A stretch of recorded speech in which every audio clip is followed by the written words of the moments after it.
थाना Musanagar police team द्वारा भारी मात्रा में अवैध शस्त्र व शस्त्र बनाने की फैक्ट्री, कुल 4 तमंचा 315 बोर, 2 जिंदा कारतूस 315 बोर, 1 खोखा कारतूस 315 बोर, 1 तमंचा 12 बोर, 4 जिंदा कारतूस, 3 अर्धनिर्मित तमंचा 315 बोर, एक भारी मात्रा में अवैध शस्त्र बनाने के उपकरण बरामद करते हुए 2 शातिर अभियुक्तगण को गिरफ्तार किया गया।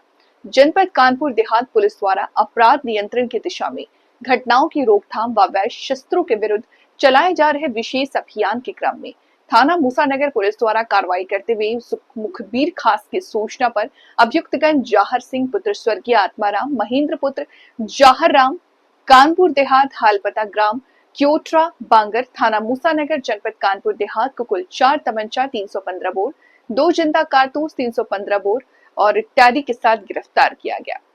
पुलिस ने एक सफलता हासिल की है। किस तरह का गैंग था ये और कहां ये सप्लाई करते थे? देखिए, ये थाना मूसानगर की टीम को कल रात एक सफलता मिली है। इन्होंने कुछ सूचनाओं के आधार पर डेवलप करके एक अवैध शस्त्र निर्माण करने की फैक्ट्री को पकड़ा है, जो कि अंतर जनपदीय तमंचों को और वेपन्स को सप्लाई करती थी।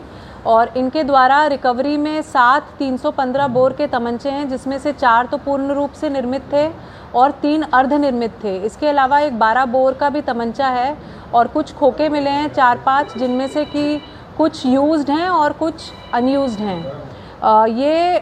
जो मुलजिम जो पकड़ा गया है, इससे पहले भी 7 मुकदमे रह चुके हैं और इससे पूछताछ में हमें कुछ बैकवर्ड और फॉरवर्ड लिंकेजेस मिले हैं कि कहाँ से ये अपने जो सामान है जिससे कि ये निर्माण करते थे वेपन्स का, ये कहाँ से क्रय करते थे, इसको कहाँ किस किस को बेचते थे, इसके बारे में कुछ हमें इन्फॉर्मेशन मिली है, जिसको कि हम आगे डेवलप कर रहे हैं।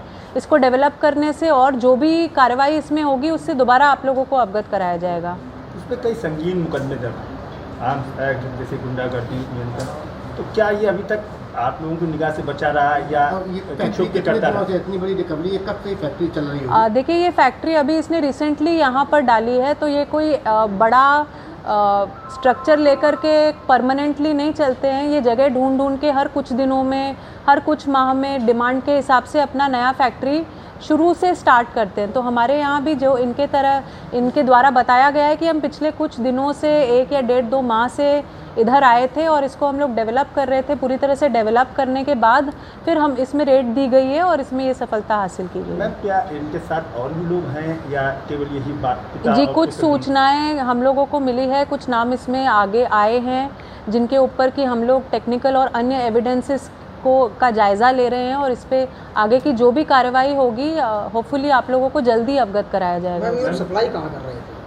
इसके बारे में भी हमें कुछ इनपुट्स हैं। बस आपसे इतना कहना चाहूँगी कि अंतर जनपदीय गैंग था और ये कई जगह सप्लाई कर रहे थे और इसको और डेवलप करके आपको फिर से और इसके बारे में फिर ब्रीफ किया जाएगा। टीम ने अच्छा काम किया है, पुरस्कारित करने को? नहीं, बिल्कुल करेंगे, इनको पुरस्कारित भी करेंगे। पुरस्कार घोषणा इसमें जल्दी की जाएगी। तमंचे तो ये खुद बना लेते थे, लेकिन कारतूस कहाँ से लाते? तो कारतूस इनके पास ज़्यादा नहीं थे, ये तमंचे ही बेचते थे और जिनको बेचते थे इसके बाद ये और इन्फॉर्मेशन इसके बारे में हमें उपलब्ध होगी, लेकिन ये केवल तमंचा निर्माण करते थे। कारतूस इनके पास केवल गिने चुने थे जिसको कि ये साइजिंग के लिए यूज़ करते थे।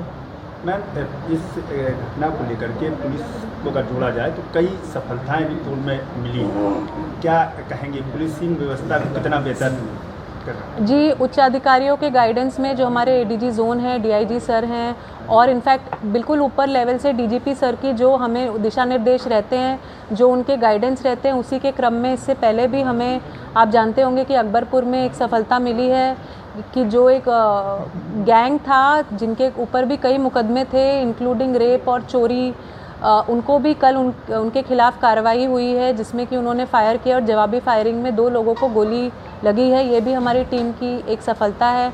इसके पहले भी एक गैंग हमने कैप्चर किया था, जिसके पास से ट्रैक्टर ट्रॉली और महिंद्रा पिकअप, ये सारी चीज़ें हमने बरामद की थी।